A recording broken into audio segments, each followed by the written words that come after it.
welcome everybody. Nice to have you. Nice that you could all come a little closer. And it's my pleasure. Thank you again. You're just fantastic. It's my pleasure to speak with Thom for your benefit today. And we'll speak for, 45 minutes to an hour, and then there's time for questions. Thom gave a very dynamic, speedy presentation at AIDC because the new AIDC is in a format of 30-minute presentations. So it's a bit conference on fast forward. And he got out a whole lot of stuff, which hopefully this morning he can say a little more slowly. But he covered a lot of territory, which I am going to ask him to cover again for you, for those that didn't go to AIDC. You have to sit in the front. More front than that, anyway. Festivals can be an initial and vital springboard to the success of your film and to your film having a life outside your television broadcast or whatever's happening. Hello! Come down the front. And for those of you that have had films in festivals, you know the joy of that and the excitement around that. And there's a lot of ways that you can maximise that experience further than just the excitement of being chosen and attending a film in another place and watching an audience watch your film. There are hundreds of festivals crowding the year. As you know, if you're on Without a Box, it drives you crazy that every little festival comes across your desk, and it's just too many. And you think, how can there be enough films to go around? But there's lots of films to go around. The two big jewels in the crown are probably Sundance in January and Toronto in September. And Thom will talk about how to approach Toronto and why that's fantastic to have that in your schedule, and if you get in, how to maximise that. Dale's introduced Thom's CV to you. I can add that he's also had a successful career as a director of documentaries. He's not unfamiliar with the process of filmmaking, and he can speak to you about that as well. He also assists filmmakers throughout the year by viewing cuts of films along the way, and that's a really handy way of putting your film on Thom's radar. It's actually a good way to approach a lot of festival directors if they have the time. He'll discuss the importance of international film festivals in helping achieve commercial and critical success. And he has been described by the New York Times as a kingmaker for documentaries. The same paper that said Iraq at WMD. Okay, so let's start. I'd like to start with, and I guess it's come out of your filmmaking years with HBO and PBS, where your passion for documentaries started and why documentary. I mean, we're all being asked, why did we stick in the hoeing documentaries and not move to drama? And there's lots of us that could talk about that. Sure. Before I answer that, I want to thank all of you for being here. I want to thank Screen Australia for being such a wonderful facilitator of me being able to do this.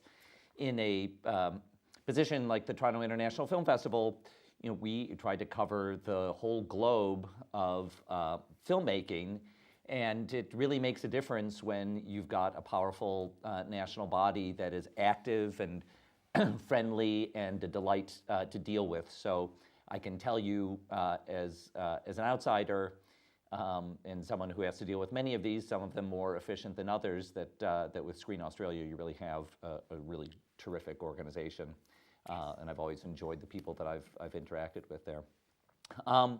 And this is my first trip to Australia, and it's been a wonderful one, and I've enjoyed getting to meet a lot of new filmmakers and kind of hearing a little bit in Adelaide about some of the issues that are confronting filmmakers and getting their films made and out into the world right now. So we might talk more about that later. Now, to your question, was my initial entryway into documentary film. I grew up in the suburbs of Detroit, Michigan, and went to high school in the city in the 1980s. When Detroit was, in the middle of the long free fall that city has been in since since the time I was born. You may know with even scant knowledge of the city, the city has lost 1 million people of its population in my lifetime, and it's a place where growing up you're forced to confront a lot of harsh reality, and so I think of I've discussed this with Michael Moore before, who grew up down the highway in Flint, Michigan, against a very familiar backdrop, and I think when you come from a background like that, I don't know, maybe it gives you more of an appetite for wanting to ask questions about the way things are, and those questions, for me, naturally led to documentary films. And I can remember in Detroit, there's a wonderful film program still, the Detroit Institute of Arts, an arts organization that's clinging on despite the backdrop of bankruptcy in that city. And they had a film program in Detroit, and still do. And when in the 1980s, when I was going there, it was an experience, similar to what I've heard people describe in Australia. That today in Australia, you'll hear of a film, and because today we're all so much more plugged in because of social media and the internet, you'll hear of a film like Citizen 4 that has opened in the United States, and unless you have a young person in your household who knows how to steal it off BitTorrent, you're not going to see it until months later. And that certainly was the experience when I was growing up in Detroit. That I would go to the newsstands and I'd read the New York papers like the Village Voice, and I'd be aware of a film and knowing that we wouldn't see it until 6 months later in Detroit. But boy, when it arrived in Detroit and it would play for one night or at best 3 nights at the Detroit Institute of Arts, it was such an event. Today there's a real blessing with having much more free access to films, but I much prefer that than to having films denied to us. But the positive side to having films denied to you was that it made that experience so much more precious. When we'd get the 3-month film calendar for the Detroit Institute of Arts, and we'd know that, okay, a month from now this film is going to be playing one night on Friday night, and you'd have so much anticipation. You'd go down there and think about it a lot harder. And there's one season where, in the course of the season, there were 3 documentaries that played and really stood out to me. One was 28 Up, Michael Apted's film. The other is a film called 17, which is a cinema verite portrait of a 17-year-old girl in Muncie, Indiana, that was produced by Peter Davis, who had earlier made Hearts and Minds, great Vietnam War documentary. 17 is a film that's not really made it out in the world, but it was left such an impression on me, that ability to capture someone's real life that way. And the third film was Marcel O'Fool's Hotel Terminus, The Life and Times of Klaus Barbie. And all 3 of those films are completely different approaches to documentary. Michael Apted's longitudinal interviews taking place every 7 years, 17, this observational portrait, and Hotel Terminus, this kind of relentless investigator, inquisitor of Marcel O'Fool's. And the combination of those 3 things just struck me like a thunderbolt, and I thought, like, that is what I want to do.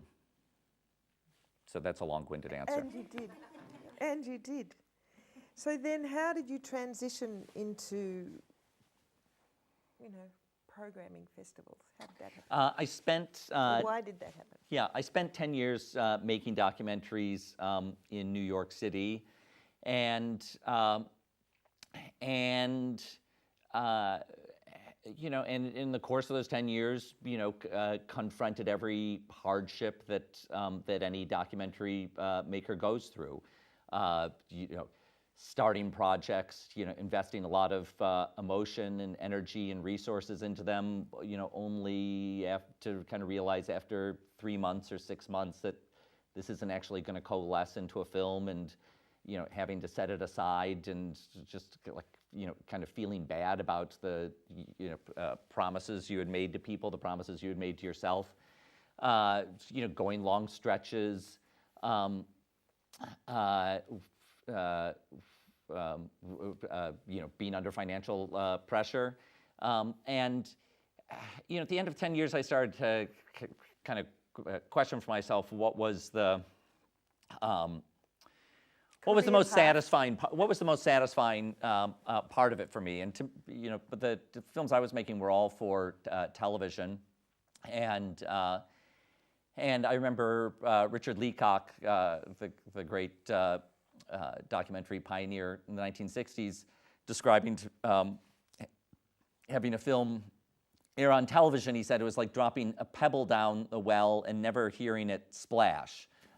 You know, on that night, and when my film would be broadcast, and I was being broadcast on HBO, which, you know, the film was getting, you know, good numbers. But you know, I would walk down the streets of New York City and like look in people's windows and wonder, like, is anyone watching my film? I think today with Twitter, maybe there's a little bit more of satisfaction that you can get. You can see a little bit more feedback as people can respond quickly. But the most satisfying feedback I got would be for one night before my film would be broadcast on television. We'd gather people in a theater like this. HBO has a screening room in New York City, and they used to kind of complimentarily open up their screening room to us. And we'd gather all our friends, and then you'd really experience that film having reaction. You'd, you know, hear the laughter, and you'd feel tension and emotion in a room, and be able to talk about it afterwards, because I think that half the experience of a documentary is watching it, and half the experience is a conversation that takes place afterwards. And so as I was kind of reevaluating what was important to me about documentary filmmaking, I really thought about that experience of sharing them with an audience and wanting to expand that, wanting to do more of it. And that was in 2005, and the IFC Center is a brand new theater opening up in Greenwich Village, and I knew the manager, and so I presented him the idea of that every Tuesday night I'd show a documentary followed by a conversation with the filmmaker. And for him, it was a very appealing idea, because Monday, Tuesday, Wednesday, and Thursday nights in a movie theater are not well-populated nights. And so if he gave that one slot over to me, he knew that I would be making the effort to fill the cinema at a time when, you know, normally the cinema would be fairly sparse. So. Did you get only Manhattan filmmakers, or did you have a budget? There was no budget. I mean, our budget was just our ticket sales, and the you know, the economics of that is that you know, I take a cut of the ticket sales. The theater keeps a cut of the ticket sales. We give an honorarium of $250 to the filmmaker. But the unfair advantage that we have in New York City is that there are so many filmmakers that live in New York City or pass through New York City anyways, that we had, you know, plenty to choose from of films to show. So that's called Stranger Than Fiction. It still goes on Tuesday nights in fall, winter, and spring. If you're in New York City, come on by the IFC Center on a Tuesday night. It's a kind of terrific gathering place of New York's documentary community. We go out to a bar afterwards. Again, to keep that conversation going, that I think is such an enjoyable part of the experience.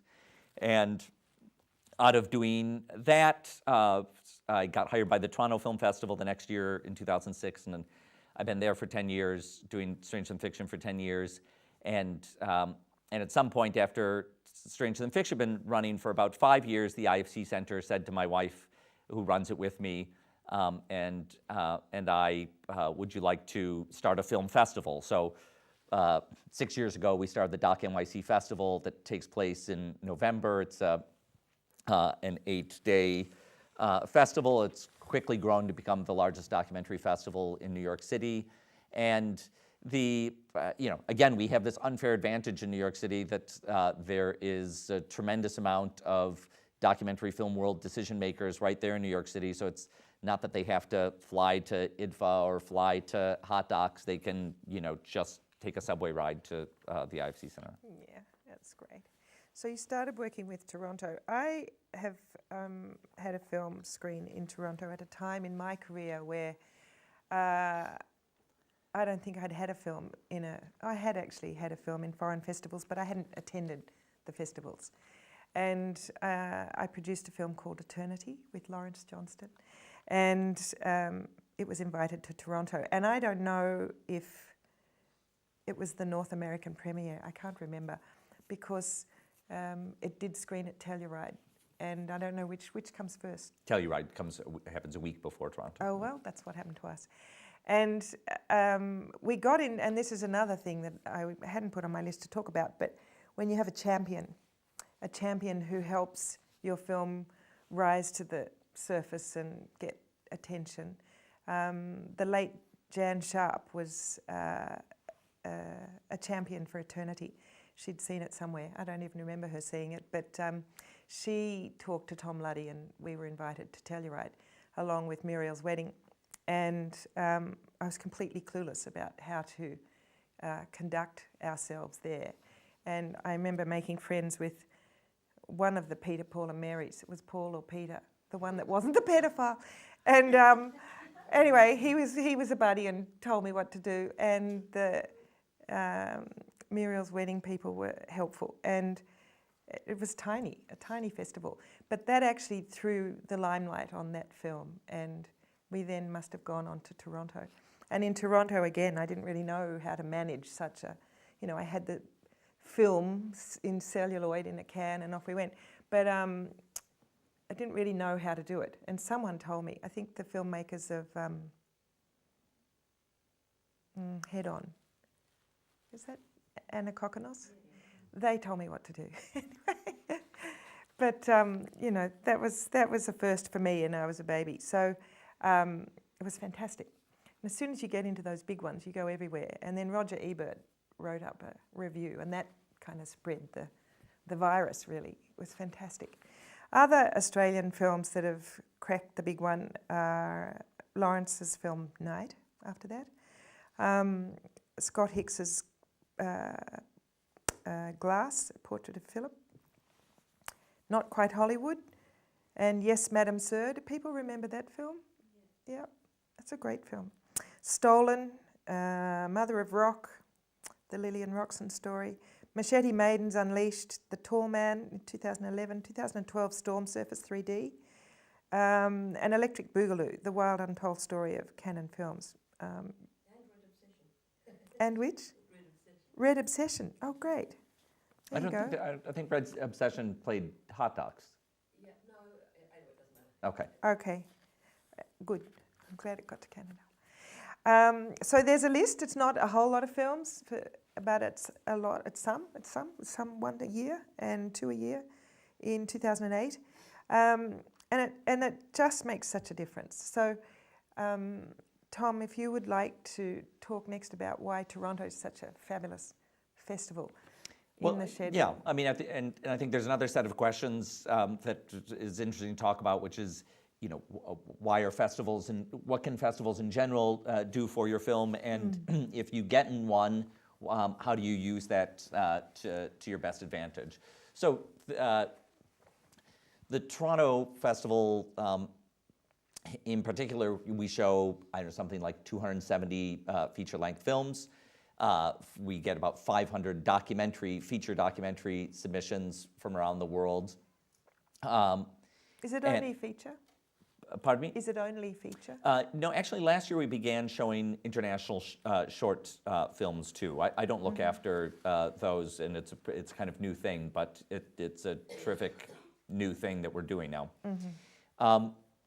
And so we get about 500 documentary feature submissions, out of which we show, I would say, 25 to 35 a year.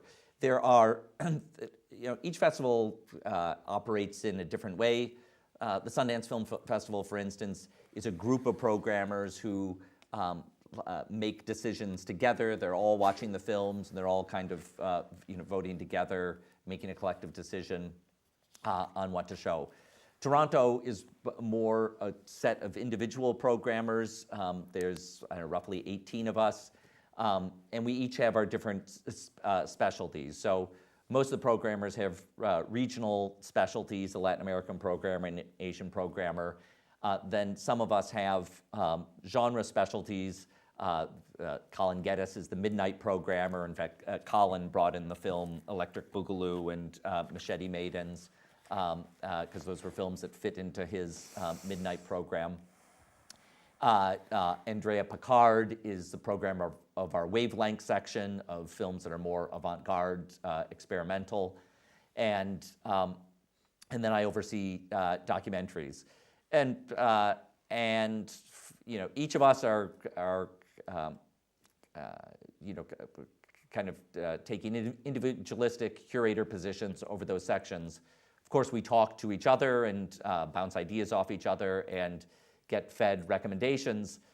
My colleague Jane Shodel, who has Australia as one of her specialties in her portfolio, Jane has been coming here, for many years, and Jane's primary interest is fiction. She does a very she makes a very dedicated effort to try to look after documentary, but it's really not possible to maintain the same expertise in both fields. So in a way, I'm working with my colleagues who have different regional specialties, trying to cover off things. Nor could I ever pretend to have an expertise in every country's documentary cinema. So, but between what Jane can kind of pick up in her intelligence about, because she's much more in contact with Australian representatives throughout the year than I can be, and and the dedicated effort I can make to paying attention with, we try to share that knowledge. And the process of selection, so of those 500 documentaries, I'm probably looking at 200 to 300 of them myself, and the 200 or 300 that I'm looking at are things that are going to come to me recommended. Either a filmmaker that I've worked with before, or filmmaker I've worked with before who's recommending another film, or a sales agent that I have a long track record with making a recommendation. That will help it come straight to me. The other 200 or 300 films are going to be seen by 2 or 3 pre-screeners at the festival, and I have a lot of trust in them. All of them live in fear of missing a good film, and they will pass along to me the things that they think are most noteworthy. So that's a little bit behind the selection process. Susan, you were asking me before about how does that get shaped? If you have 25 or 30 films, what's the thought process behind any given year's selection? I was asking if there's editorializing of a program for the festival, whether it's a response to a zeitgeist globally, or if a whole lot of refugee films come in, do you show one, or do you show a series to show that that's what's on people's minds? Yeah, and it's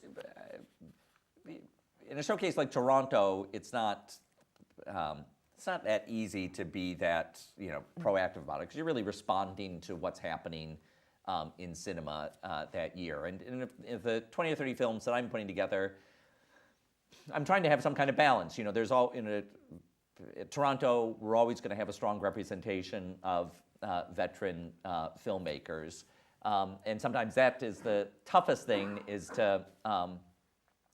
is to make space amongst the veteran filmmakers for newcomer voices. Although I feel pleased, as Susan listed some of those films that came from Australia over the last several years, that while you have a veteran like Scott Hicks, you also have newcomer filmmakers, at least newcomer to me, like the filmmakers behind Stolen, or Mother of Rock was a filmmaker who I was not aware of prior. So there's, I know from the outside, when I was a filmmaker from the outside looking at festivals, I always felt like, gosh, isn't it just like the same, can't fucking Alex Gibney not make a film this year, so that we can, loosen up some slots for newcomers. And I think it can be feeling like, those festivals, they just want to show the same old names. But I'll tell you that it's actually the opposite. It's it's terrific to showcase a new film by Alex Gibney or Errol Morris, but there's only partial satisfaction in that, because Alex Gibney and Errol Morris would probably be programmed at that festival if there was a monkey doing my job. What I get much more satisfaction out of is uncovering a filmmaker who I've never heard before. And I think of the Australian filmmaker Sarah McCarthy, who's been based out of London for many years, but she made a film called The Sound of Mumbai, a musical about slum kids in Bombay who were gathered to perform The Sound of Music in Bombay's kind of prestigious music hall center. And when I got this, I'll tell you, I got this film near the end of my process, and it does get harder near the end of the process, because near the end of the process, I've already made some commitments to several films. I've only got a few slots left, and by that time I've got 10 or 15 films that I think are very worthy films that I'm trying to fit into 3 slots. So in those, in the last week or so of programming, I'm basically putting DVDs into the player and wishing that they will suck, because if a film is good, that's only making my job more difficult. Now I've got 16 films that I've got to make decisions. So I'm hoping that these films suck. And Sarah's film is like 62 minutes long with credits, which would be a very unlikely fit that we're going to show anything shorter than 70 minutes. So I put that into the DVD player, and was very intrigued for the first 10 minutes, and then was fully committed to it, and then I get to that point like halfway through a film, just thinking like, wow, this is so good, like please don't screw this up. And boy, that film does not screw up. That film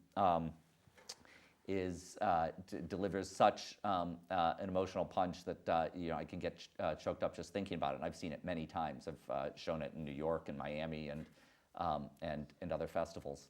To this day, finding that film and bringing. I remember calling up Sarah, who I'd never heard of, and Sarah, by the way, this was a film that had totally come in over the transom. It was a film that one of my pre-screeners had seen and said, well, you should take a look at. It's only 62 minutes, but you should still take a look at this. So, I remember calling up Sarah, and I think she wasn't really expecting it. And the first thing she said to me, "Well, when is the festival?" I said, "It's September." And she said, "Oh, I think I have some work obligations then." And I said, "You should clear that schedule because this could make a difference for you." And she did. So that. That's like me. That's how I was. So a couple things that I want to kind of throw out there for you to take away when you're like trying to figure out your festival strategy. One is that it's important for you to build out a team of supporters around your film, and to try to reach out to those people who, if you don't have any prior experience with the North American festival world, find someone who does. Find another filmmaker or producer or someone who is on hand here and can give you a little bit more guidance, and who can write that email to make a recommendation and just put it a little higher on my radar than if you were sending it in blindly. Although the example of Sarah shows that sending it in blindly can also work with the right film. Something I said in Adelaide is that it's much easier for me to have a dialogue with a producer or a sales agent or someone other than the director, and I'll tell you why. At some point I want to be having dialogues with directors. I love having dialogues with directors, but the time that it's very difficult for me to have a dialogue with the director is in that 2 or 3 month crunch time when I'm processing 200 or 300 films and trying to get through them and trying to give as fast and direct feedback as I can. When I made films, my sales agent Jan Rofkamp of Films Transit once said to me that no is the second best answer you can get, and I tried to practice that I would rather give a filmmaker a quick no than leave them in limbo wondering. But when 90% of my job at that time of the year is saying no to filmmakers, but a no doesn't necessarily mean no, I don't want anything to do with your film and I want to banish it to oblivion. Most of the time when I'm saying no, I'm also trying to think, well, what else could where else could this film work? Is it something? If I'm passing out for Toronto, might it work for Doc NYC in New York, where we showed 60 or 70 feature-length films in contrast to less than half that in Toronto? If it doesn't work for Doc NYC, is there any number of other films it could work for? The Human Rights Watch Film Festival, the Margaret Mead Film Festival, a more experimental festival like Art of the Real in New York. Any number of specialty film festivals, the Women's Film Festival, the Athena Film Festival in New York, a Native festival, on and on. There's all kinds of options, and if I ever have a bright idea at the top of my head, I'll try to pass that on. And also, if and it's not always true that I can give some specific feedback on a film, but sometimes I can. Sometimes I can say, look, this is the reason that your film's not is challenged for me. Maybe this film is it's such an Australian story, and it's a version. This is a story about Australian homeless people. And and we have plenty of North American homeless people stories to go around, and so that's what's going to make this difficult to put into a North American festival context. There's feedback like that I can give, and it's much easier for me to give that kind of quick, blunt feedback to a producer or a sales agent than it is to a director, because I'm aware that, I haven't been a director myself, that conveying that kind of information, it's emotional and it feels it feels kind of unfair that one person is making this kind of snap decision about something that you spent 2 years of your life on, and sometimes those dialogues can get a little defensive, like, oh, well, you say that my Australian homeless person documentary won't work, but what about this Australian homeless documentary that I saw play at the Sundance Film Festival? And the problem is those might be very worthy conversations to have over a beer, if you catch me in the context of AIDC or somewhere else where I have a more relaxed time. But in the kind of pressure time of May, June, July, when I'm processing a couple hundred films for Toronto, I unfortunately don't have time to give a detailed response to each film. I did read that somewhere, and I knew advertising that probably wasn't as discreet as I should have been. But so when they've applied to Toronto and they've been invited to Toronto, what happens then? So it's funny that you should bring up your own experiences, because you were there over 10 years ago and 20 years ago. Yeah, and and I think it's I think of all the things that have changed so significantly. Here are some key things to think about when you're going to the festival world. Number one is that there's a difference between the way your film plays to an audience and the way it gets sold to an audience. So all of you have experiences, like you've shown your film to an audience, and there was a tremendous conversation that took place afterwards that was so meaningful, and that's true.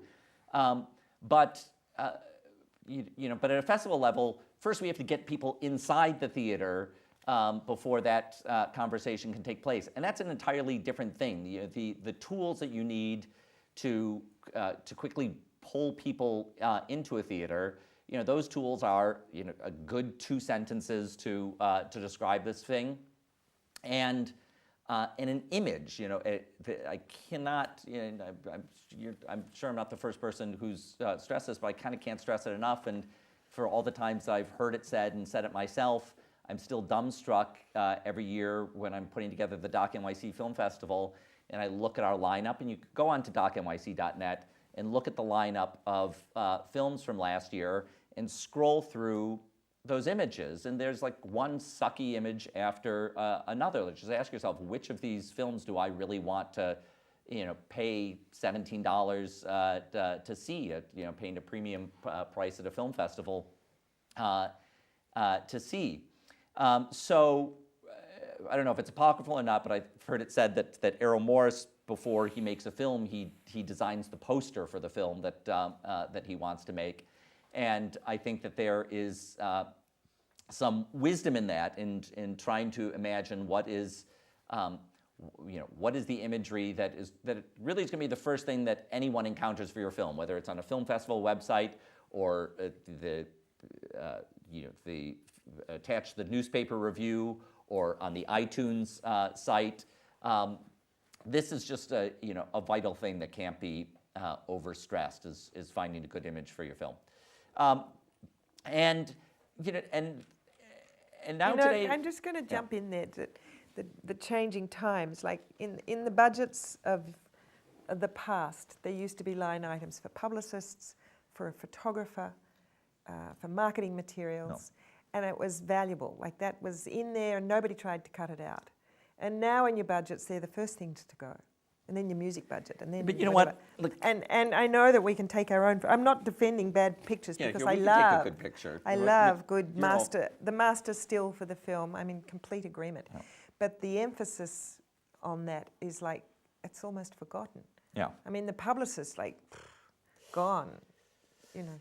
You know, although in place of that, there's all kinds of other new tools that we have. You know, there's Twitter and Facebook, and you know, those things are really powerful tools. I know some documentary filmmakers who are kind of slow at adopting them, or you know, have a hard time understanding it, or feel it's a waste of time. But those things really are powerful international tools for reaching a wider audience. I think of Dogwoof, who's the company in England that puts out a lot of documentaries.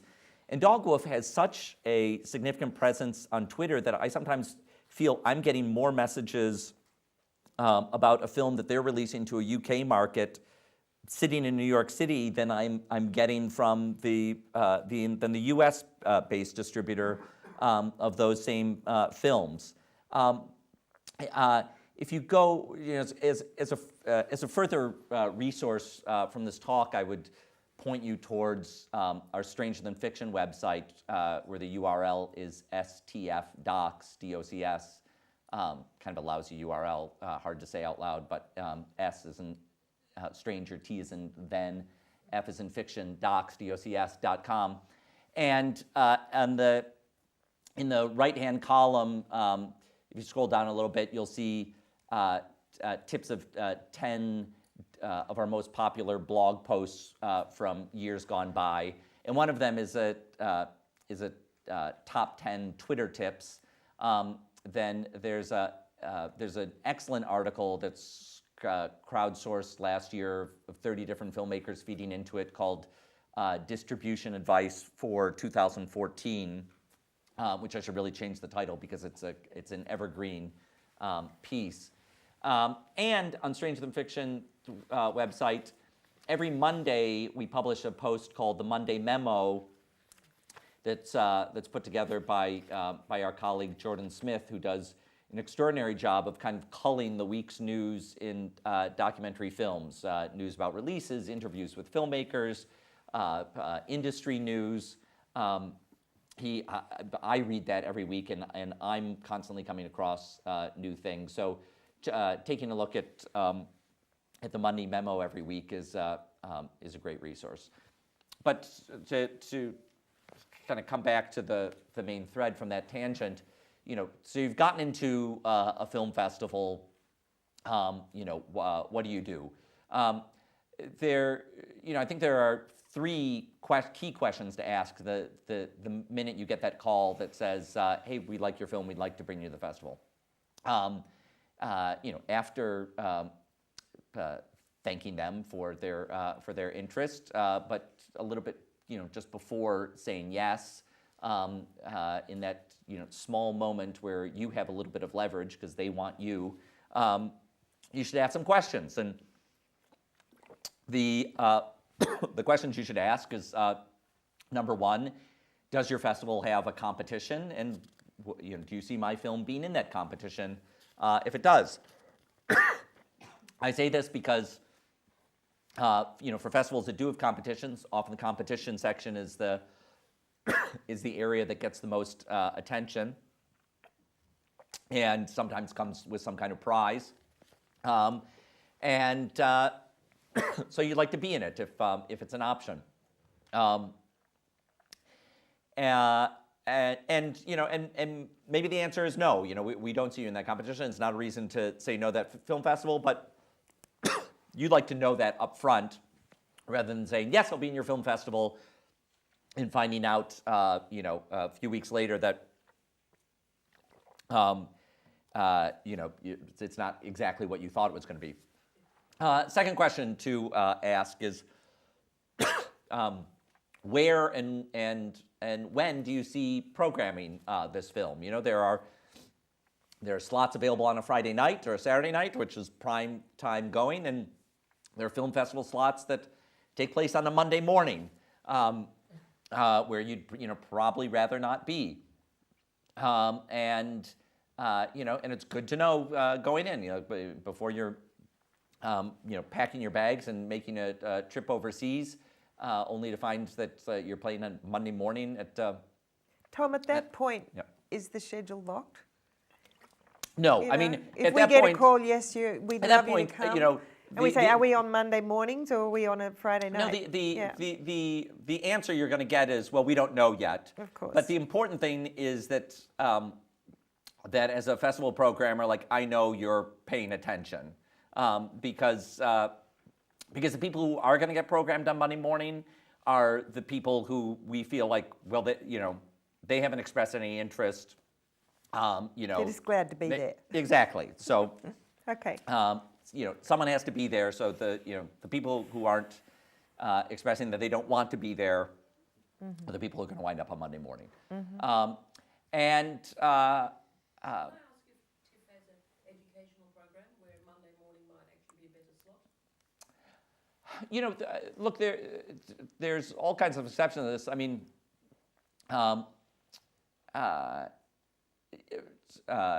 in the case of Toronto, we have such a robust audience for that festival that you get some pretty healthy crowds on Monday morning. So, and same would be true of Sundance, and so there's. But for many other festivals, it would not be true. There's also asking if there's fees. If Yes, you pay fees. You're getting ahead of me. I'm sorry. Sorry. But that is my third point, is to ask right away, is there a fee? Is there any travel money provided? Again, the answer to that might be no. The Tribeca Film Festival doesn't pay any fees or travel. South by Southwest Film Festival doesn't pay any fees or travel. Doc NYC would pay, very meagerly, a small travel stipend. But there are trade-offs. There are very good reasons to try to be at those festivals. In spite of that, and often the festivals that aren't paying fees or travel are festivals that can get away with it because they're offering a lot more. To go to the South by Southwest Film Festival, you are plugging into a world of industry and press players that only get gathered, a few times a year. So it's, it can be worth it to marshal the extra resources to go there. The important thing just is that you know this ahead of time, that you're not just assuming that there is when you say yes to your film festival acceptance, that you know what you're getting into and can weigh those things. But the other part of of when and where your film is playing is the where part. There are 400-seat venues for a film, and there are 60-seat venues for a film, and and if you think you're only going to have 60 people, then you don't want to be in the 400-seat, and if you think you're going to have 400 people, you don't want to be in the 60-seat. So those are questions that you can be asking the festival team, and as part of that dialogue, you should be doing your best to convey to them, anything that you can bring to this festival experience. So if you're talking to us about Doc NYC and you have some tools to mobilize a New York City audience, you're working with a group that's got a 10,000 person mailing list, or you lived in New York yourself for a year and have 100 friends that are going to come out, or your film subject has some connection. That's important for me to know, because that's going to go, that's going to make a difference into whether we're going to program you in the 60-seat venue or the 400-seat venue, or something in between. So so be equipped for that.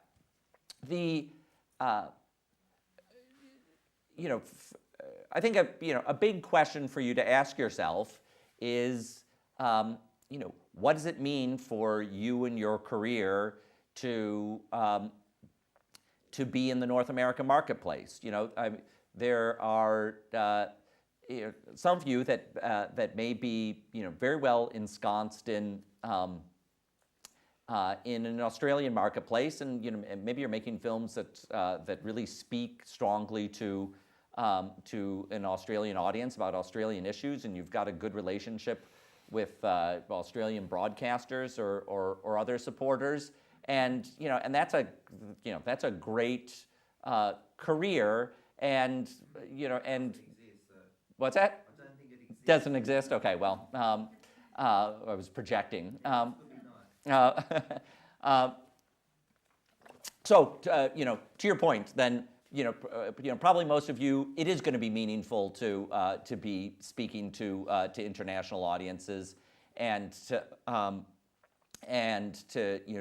building your career profile. So, a film festival is a terrific way to do that, and it is, and it's going to be. Those opportunities are only going to come along once in a while. If you've made that film that is getting the attention, and it feels good in the moment, and you can, it's also a kind of moment where you can, feel full of beans, like, oh, I've just made a film that got accepted to Toronto, and and the next project I'm working, and I'm going to focus my attention on the next project, which will also be accepted to Toronto. That lightning doesn't always strike twice.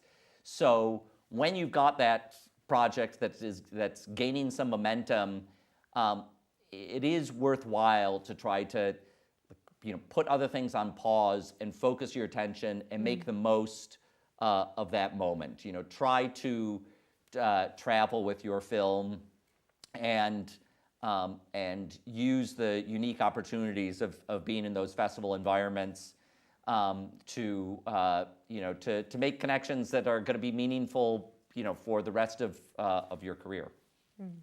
True. And being in Toronto, like for Eternity, opened every door. I think it played in North America for months and months in different festivals and a cinema release, and it was fantastic. It was amazing. Thom, do we want to hear more about what you're looking for, what strikes you? You put the film in of Sarah, and it was an unknown person to you, but hit you. Is there any more that you can give about what lights you up about what you're looking for? I think the number one quality I'm looking for is to be surprised. There are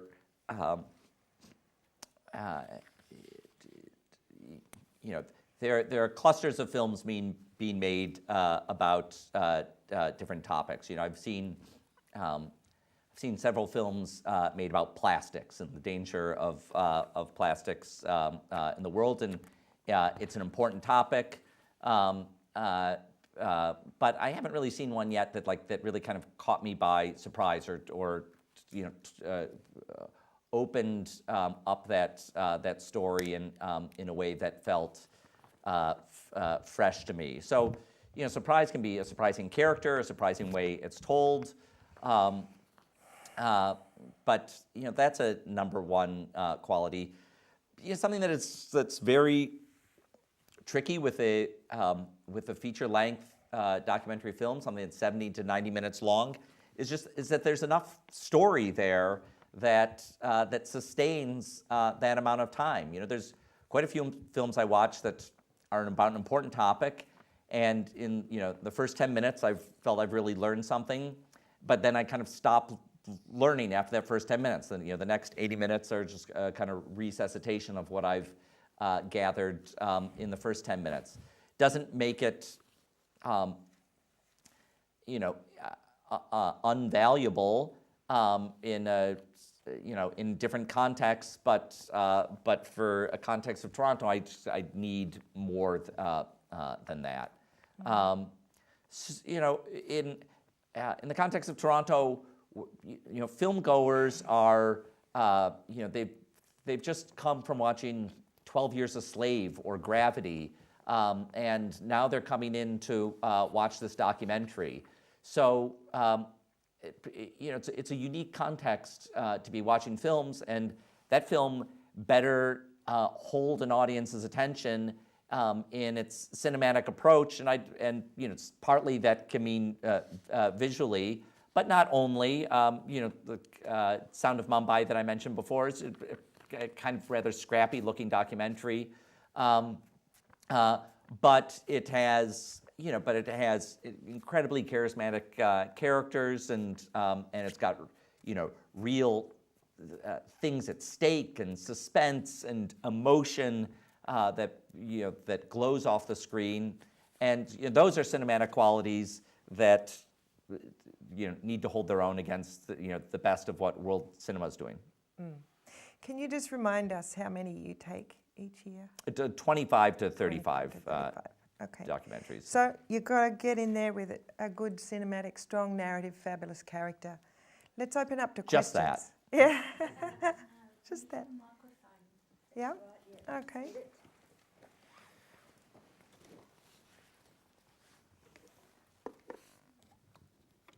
Hello. Today's session is being recorded for the benefit of filmmakers who don't live in Sydney, so we'll use this for questions if that's okay. And I'll do my best to get the mic to Okay. you. There we go. Thank you. Just so that I've said fucking Alex Gibney for posterity, that anyone can hear anywhere in the world. Thom, you mentioned that you take recommendations from, other filmmakers, and you also spoke about the power of social media. I just want to give an example for a film that I know you've already seen, Fragment. Now, Fragment its trailer has just played a million times, had a million hits. Now, would that sort of response on social media influence you to program a film in your either or? Yeah, absolutely. Look, Fragment's an interesting film to talk about. Probably a lot of you will be seeing it soon if you haven't seen it already. And before I went to see it in Adelaide a couple days ago, I was wondering to myself, is this a film that can really translate internationally?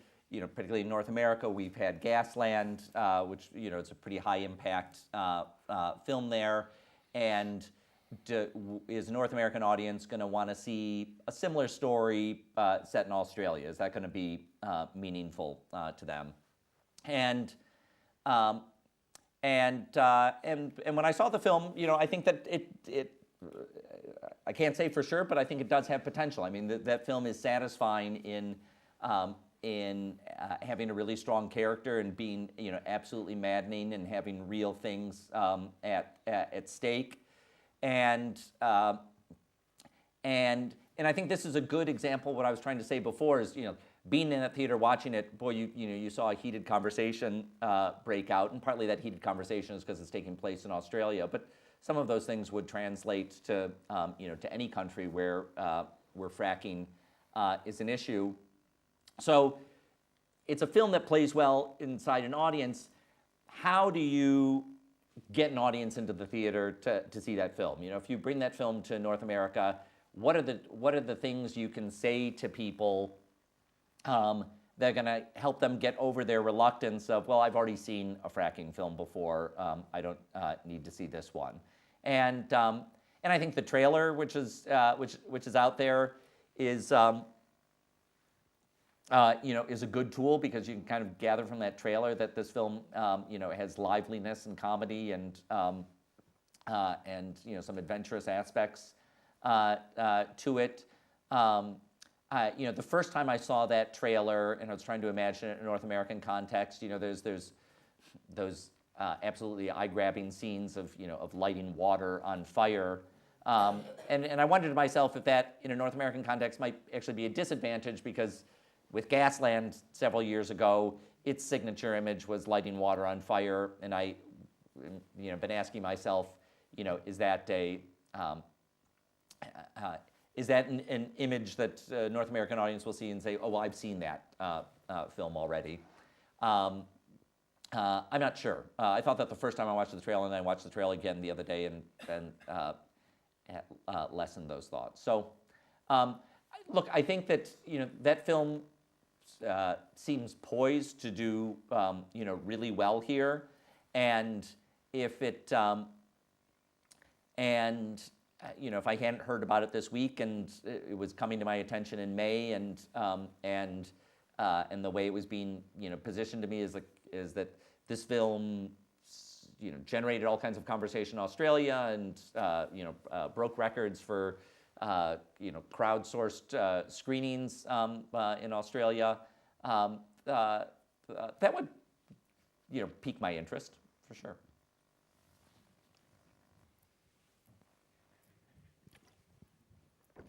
It's Susan Lambert. Hi. I notice on your website that you're only interested in North American premiere. How important is that? Is that and Susan mentioned that wasn't a North American premiere for your film. So Yeah, I mean, we Telluride's really little. We're strongly 30 interested in films. world premieres and North American premieres, and there are some asterisks next to that.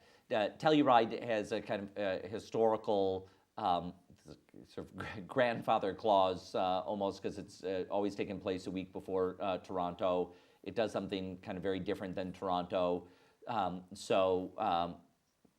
tiny. So we tiny, isn't we don't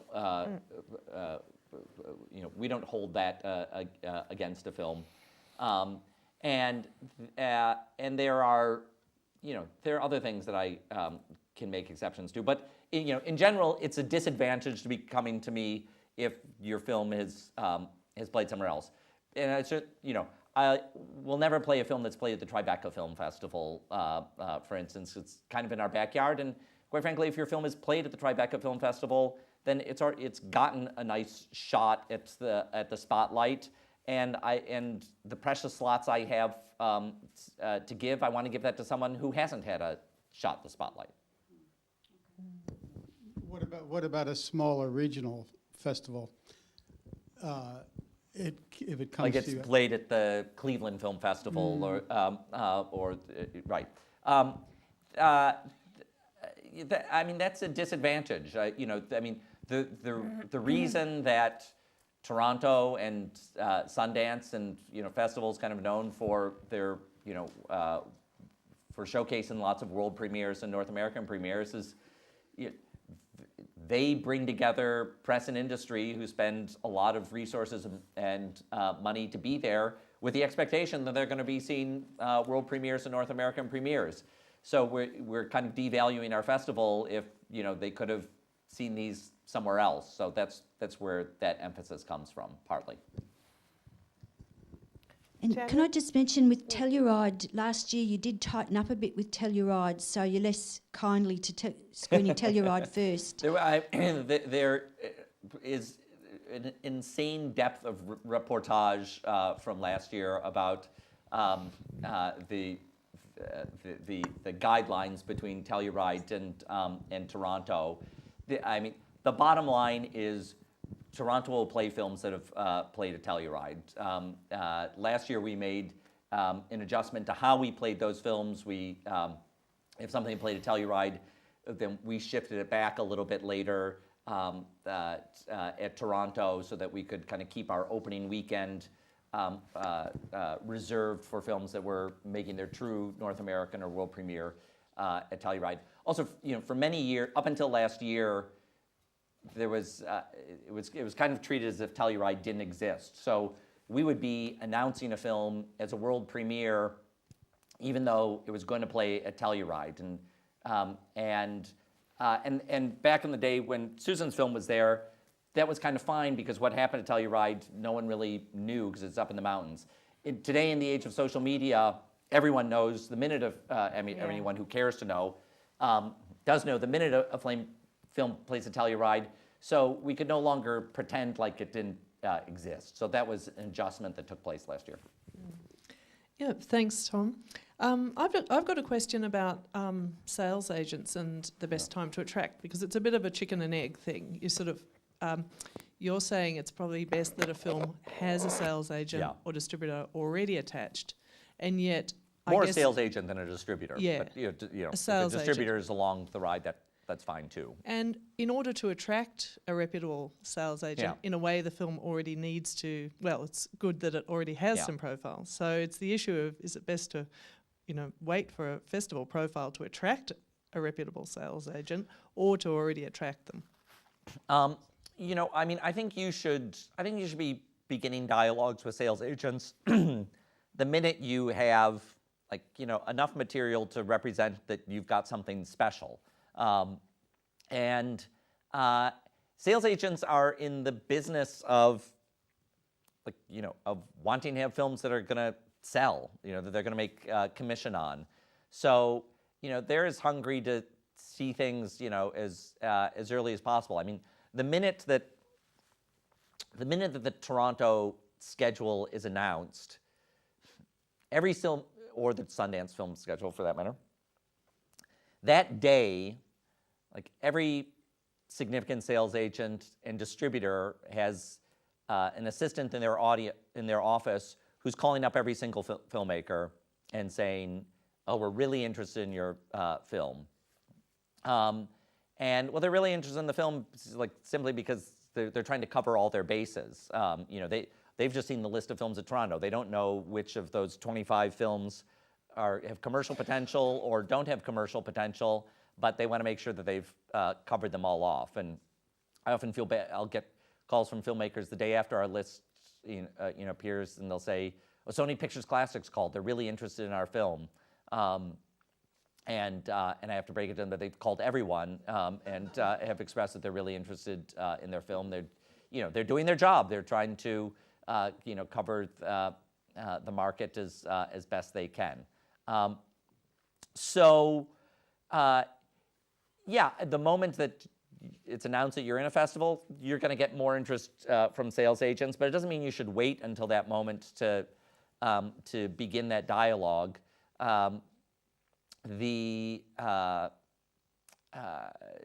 should start having those dialogues as early as possible, really. Do you have any information up on your site about reputable or recommended sales agents? Obviously, Films Transit in North America, but Films Transit they only take a small number. That's right. Each year this year. I wish there were more for theatrical distribution. Submarine in New York City, led by Josh Braun, handles some of the top films. Top documentaries, especially at Toronto and Sundance. Cinetic Media is right up there with handling big commercial projects. But these, I'm talking about sales agents now who are going to be handling 20 Feet from Stardom and the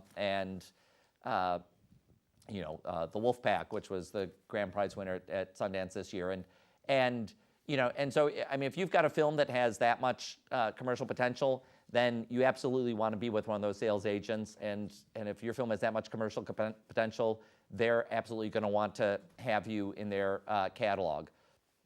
But let's face it, that's like a top 2 percentile of documentary films that get made. Most of us are making films that are going to have more of a niche audience. In a way, if we wind up in the catalogs of one of those bigger sales agents, we're probably not going to get, attention. So,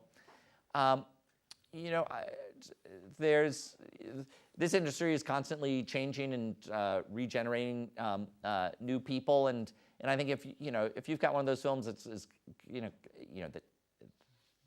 to need a little bit more special handling. Then you're probably just better off finding someone young and hungry who's going to go out and do it than one of the top people who probably aren't going to be taking your film anyways. And Screen Australia has a sales agent directory up on its website, and it's we update it regularly throughout the year, and it lists all of the Australian films that those sales agents have taken and tells you what markets they go to and their contact details. It's a fabulous resource for Australian filmmakers. Look, here's the thing you have to do before you say yes to a sales agent, which is call 3 filmmakers who have done business with that sales agent in the last year. Don't call someone who did business with them 5 years ago. I mean, maybe if that's the only number you can get, that's better than nothing. But get a sense. 3 filmmakers who have done business with that sales agent in the last year. Not necessarily the 3 that the sales agent, gives their numbers to. 3, your documentary filmmakers. You can get people's phone numbers. Track them down. Have those conversations. almost any filmmaker is happy to have that conversation. They're happy to recommend people who've done well by them, and they're maybe even happier to warn you off people that haven't. Yeah, like it's a really tough business, distribution. I mean, really, really tough. It's extraordinary that Jan at Films Transit has had such a long, career with the documentary world, which he has. But companies like Think Films, they've gone now, haven't they? Yes. Is that what's happened? And they used to be a company that was often sort of mentioned in passing about distribution in North America and, how to get into North America, which seems hard from Australia. And it's finished, and a lot of film rights are tied up with that company. And you don't want that to happen. Or sales companies or distributors that don't pay. And I can't mention names, I'm on tape. But you don't want that either. I mean, that's a hard one. Do they pay? When do they pay? Are they honest? It's a really hard thing to ascertain. And having been on the end of companies that don't pay, it's a real pain in the neck. Look, I think I know we've got a question standing by, but let me just say, I think one of the things that's most interesting about right now in the distribution landscape is that there are more tools than ever before for filmmakers to have more control over their own rights. A model 10 years ago, maybe even 5 years ago, was that in order to reach an audience, you gave up all your rights to a company, and maybe they gave you a sum of money for that and the promise of some royalties that may or may not come. But you just gave up your baby, the baby that you created. Now you gave it to someone else to raise. It's up to them to make the decisions about what the movie poster is going to look like, how many theaters it gets put in, what's the tagline, whether it gets pushed or not pushed, how much advertising gets taken out, all the things that are absolutely vital to reach an audience. You just turned over to someone else's decision making. And now there are more tools that allow filmmakers to have those decisions in their own hands. Hello, Tom. Sorry I popped out with the doesn't exist thing before, just sort of popped out. Good point. But I think Tom Zabricki over here would agree that it's pretty hard to get a feature documentary onto the national broadcasters at the moment, and that was my point. Look, with all due respect, I'm just wondering whether there might be a point where we reach peak festival, that there's so many festivals, so many entries that no one can... I mean, you're sort of alluding to that it's kind of easier if you get someone to kind of give it to you backhand, that actually going on without a box and paying your $80 is a bit sort of silly, really. Which is interesting because it makes a lot of sense, because we've spent an awful lot of money on our film overseas and in Australia and haven't got one into one festival. Which could mean that we didn't make a very good film, but it's actually the highest grossing film this last year in Australia, which is the highest grossing Australian documentary anyway. It's called The Man from Cox's River. So what would you say about that? Did you submit it to Toronto? Did I turn it down? I can't remember. There's been so many turndowns. I'd have to go through the list. So I wouldn't be special if I did. Yes, there you go. So, sorry. Look, you're asking a vital question. Like there you've got without a box. You could spend endless amount of money applying to every single film festival. So how do you build an effective strategy? I think that, and this might be filed under easier said than done, but finding those kinds of consultants who have been there before, who know that landscape a little bit already. I mean, the case of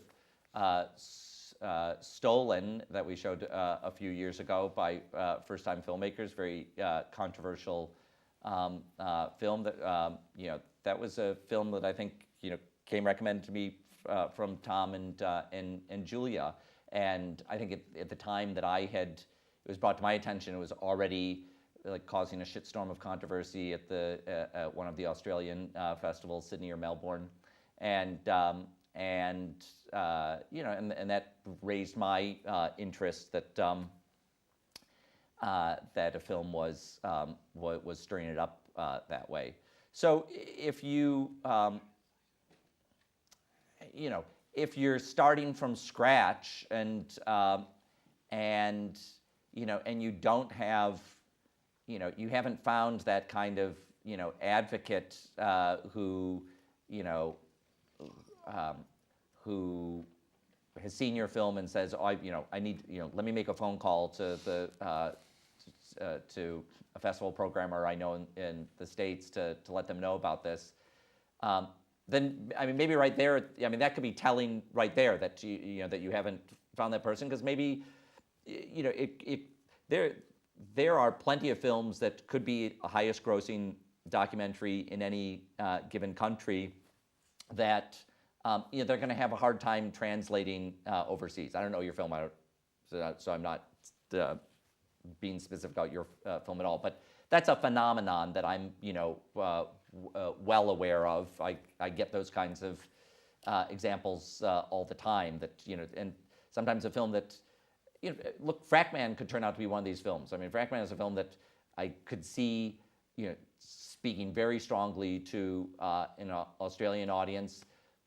Based on my single viewing of it, I kind of think that it has some potential to speak to other audiences, but that'll sort of remain to be seen.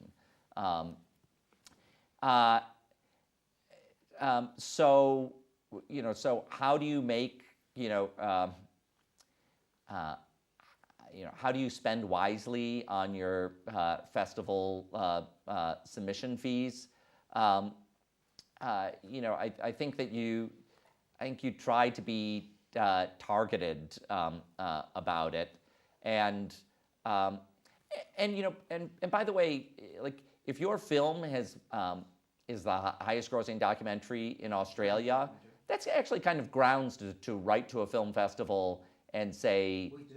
Yeah, and say, can I get a fee waiver on this? Yeah. And if a festival isn't going to give you a fee waiver, that's probably the answer right there about how much they're not really interested in it. Like, once a film has played at a significant festival, we'll grant fee waivers, because what those fees are in place for is to be able to manage the number of films that are just not going to be right for us, but we have to spend resources to assess it, and and if there were no fees at all, instead of 500 submissions for Toronto, I'd get 2,000 submissions for Toronto, because or more, because simply everyone who's ever made a film would be sending it to us, and so that fee is intended to make people kind of think twice about it, and it's an imperfect system. I hate that, like, filmmakers are paying out money to without any satisfaction from that, but I don't know how to fix that. Julia? I just was more of an observation, two observations. One, going in asking for a fee waiver if you're saying you're a highest grossing film, it's perhaps not the best way to try and get a fee waiver. But secondly, more importantly, is that I was just going to bring up the other high grossing Australian documentary, which also did very poorly on the festival circuit, was Mrs. Carey's Concert. So maybe there are two completely different sorts of films. Maybe that's the kiss of death. Yeah. For the international, I mean, Mrs. Carey's Concert documentary. Means it's parochial, perhaps. Yeah, it got absolutely. It was and Bob Connolly. Everybody, he's a well-known, well-established, revered on the festival circuit. But this film, it got into a sidebar at IDFA at the end of its release, because Bob just is Bob, and kept on, but it didn't play the festivals at all, so I don't think you need to be too perturbed. And that ticks a lot of boxes of strong character, strong narrative, happy outcome, cinematic, it ticked all the quality filmmaking boxes. So maybe there's but a festival local story. Maybe there's a festival audience, and then there's the public. And I think the thing that's hard to understand, as a filmmaker who's watched your audience, watch your film perform, very well in front of audiences, knows that it's a quality experience for an audience, that's true, I'm sure, for 150 of the 500 films that I turn down each year. There are films that are incredibly worthy subjects, films that I wish would be reaching much wider audiences. But I don't have 150 slots to give. That is, that's just the limits that I have to work within. And so, I'm, making a set of subjective choices that, kind of place importance on different set of factors that are almost too long and too instinctive to the moment to even really properly articulate. I really sympathise, especially like Sundance had 6,000 films that they had to get through, and I just can't imagine what army of interns you must have to get through all those films. I'm just wondering where there's a point where you have to kind of, the $80 isn't enough of a barrier. You need, you need pitchforks or something. Yeah, right. Documentary Yeah. filmmakers giving you that. Janet? Yeah, just on a slightly different subject, I'm just wondering, these days with a lot of the submission processes, the festivals aren't even asking for any kind of additional material. They're all saying don't send any EPKs, don't send any other synopses, one-page summaries. The most that seems to be on a lot of these online entries is, perhaps a few of the, filmography at most. Is that the norm now, that you're just purely looking at the film in its own right, or are you looking at other? Speaking personally for myself, I never read anything. I start with a stack of DVDs, and these days now more likely links. Excuse me. The most I usually know about a film before I start playing is I'll know the title, and that just like, don't underestimate how important that can be. I know the director's name. And perhaps someone has told me, a line or two about it, but I don't really have time to look at anything else. People are constantly saying, can I show you the trailer to my film? And it doesn't really help me because I'm not running a trailer festival. I'm running a film festival, so unfortunately I have to, be watching more than just the trailer. There are so many great trailers for films that that don't fulfill that for my purposes. So getting excited about a 2-minute trailer doesn't help me. I still have to look at the film. So look, here's an exception though, is that I think when you can deliver 2 extra sentences about the experience of a film, and this is why it's important not to be sending me a 2-page synopsis, because I'm gonna chuck a 2-page synopsis.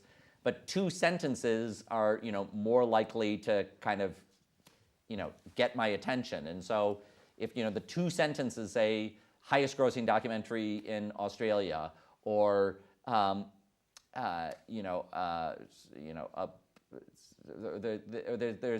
or if you sent me 2 sentences for submission to Doc NYC that said, there's thousands of people in New York City who are alert to this cause and waiting to see this film. That makes a difference to me. And particularly, it makes more of a difference to me at Doc NYC than it does at Toronto. At Toronto, at Toronto, I'm not worried about filling an audience. Filling a theater. We have a robust audience that will kind of come out for anything. There's a diversity of audiences in Toronto. So, when people write to me and say, "Oh, I've got this big pop star and we've made a film, and this pop star will come to Toronto and help you bring out an audience," that's not doesn't make a difference for me in Toronto. Doc NYC, that makes a difference to me. If if it's between, if I've got two good films and one good film, I've got two good music films, and one good music film, the band is going to come and be there. That makes a difference to me, because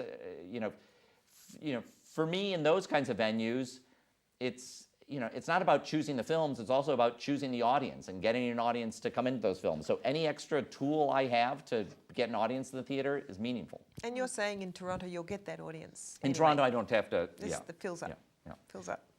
My question's absolutely relevant to this. I noticed the opening for both those, we've opened for entrance submissions for both those festivals.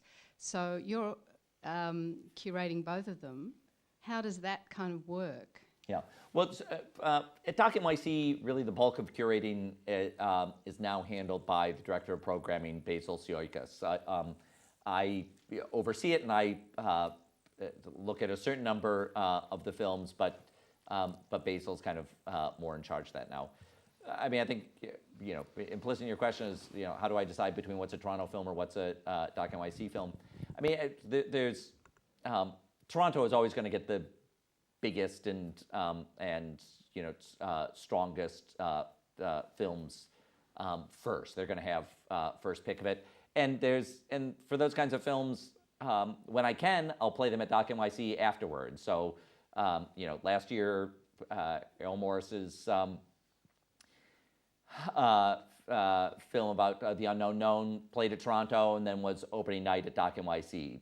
This past year, the film Do I Sound Gay played at Toronto and then was opening night at Doc NYC.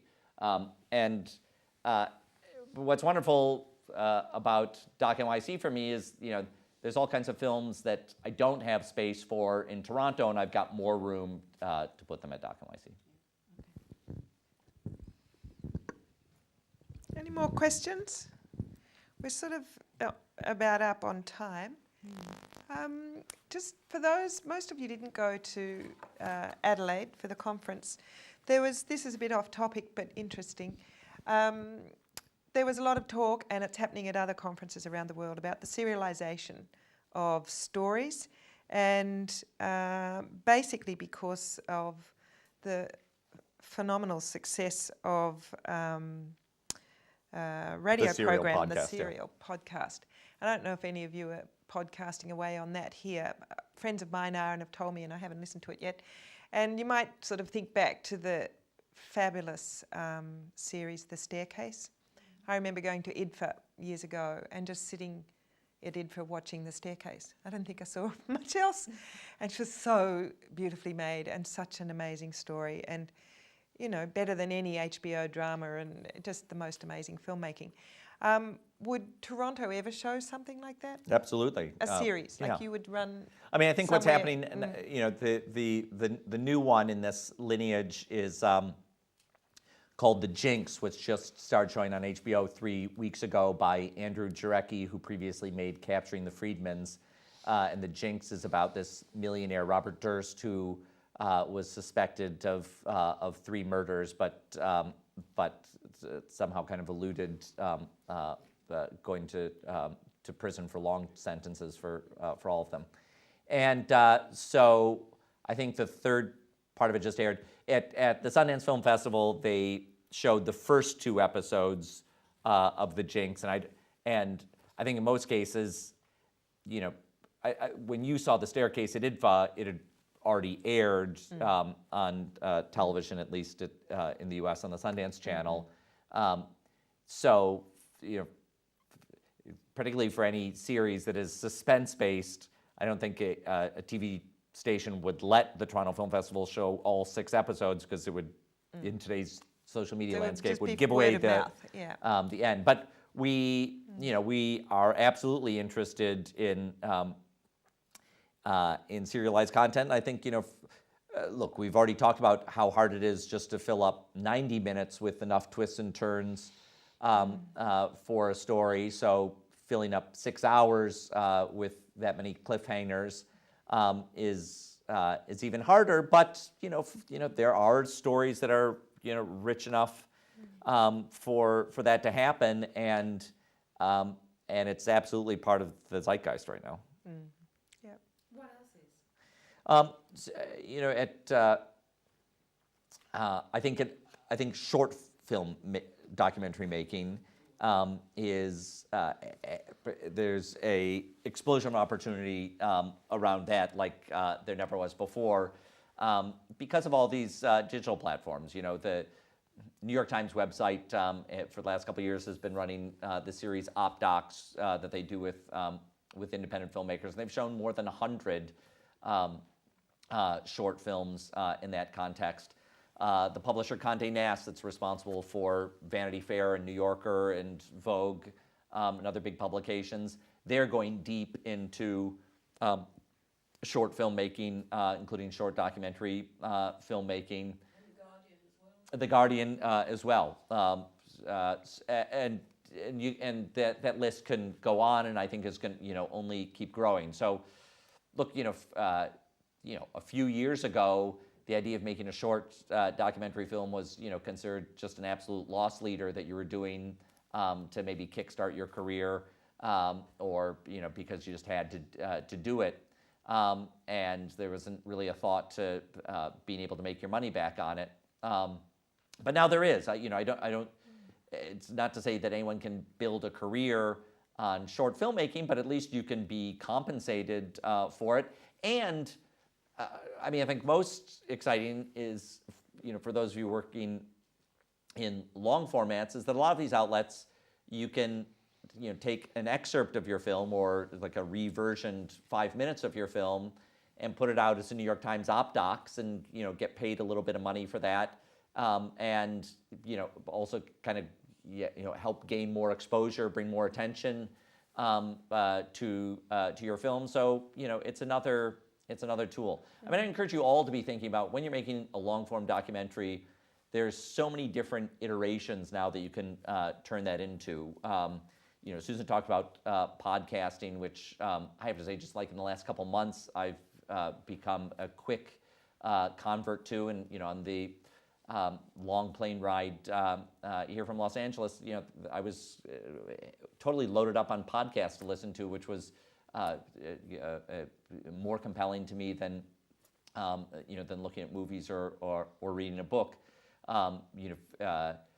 For anyone who's listened to Serial or does listen to Serial and is looking for the next serialized piece of content, I'd encourage you to listen to this series called Startup, which is it's a little bit meta. It's about a guy who wants to start a podcasting company. Alex Blumberg, who used to be a producer for This American Life. And in the first episode, you hear him go pitch an internet billionaire, and he just seems very hopeless at it. But over the course of the last 6 months and 14 episodes of this series, you've kind of followed him as he's raised $1.5 million to do this company and gained a business partner, and you run into all kinds of challenges along the way, and it's really compelling. And there's a number of feature-length documentaries that have been repurposed as little radio pieces on This American Life or elsewhere. I also think about films that have spun off photographic exhibitions. So I think when, or books for that matter. I think when you can start thinking laterally about you're investing 2 years at least or so into being a master of a certain amount of content. That content does not only have to exist as a 90-minute film. And not everyone is going to access it as a 90-minute film. It's going to be a lot more people can access it as a 3-minute New York Times Op Docs or Guardian video, and so you should take advantage of that. Yeah, and SBS promoting their online shorts at the moment, and they're paying $7,500.